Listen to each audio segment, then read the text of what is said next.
ان لوگوں نے کہا کہ اے ذوالقرنین، یاجوج اور ماجوج اس علاقے میں فساد کرتے رہتے ہیں، بھلا ہم آپ کے لیے خرچ کا انتظام کر دیں کہ آپ ہمارے اور ان کے درمیان ایک دیوار کھینچ دیں؟ ذوالقرنین نے کہا کہ خرچ کا جو مقدور اللہ نے مجھے بخشا ہے وہ بہت اچھا ہے، تم مجھے قوت بازو سے مدد دو، میں تمہارے اور ان کے درمیان ایک مضبوط رکاوٹ بنا دوں گا۔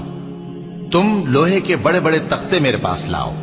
چنانچہ کام جاری کر دیا گیا، یہاں تک کہ جب اس نے دونوں پہاڑوں کے درمیان کا حصہ برابر کر دیا اور کہا کہ اب اسے دھوکو، یہاں تک کہ جب اس کو دھونک دھونک کر آگ کر دیا تو کہا کہ اب میرے پاس تانبا لاؤ کہ اس پر پگھلا کر ڈال دوں۔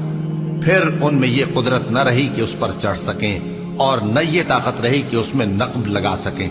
بولا کہ یہ میرے پروردگار کی مہربانی ہے، پھر جب میرے پروردگار کا وعدہ آ پہنچے گا تو اس کو ڈھا کر ہموار کر دے گا، اور میرے پروردگار کا وعدہ سچا ہے۔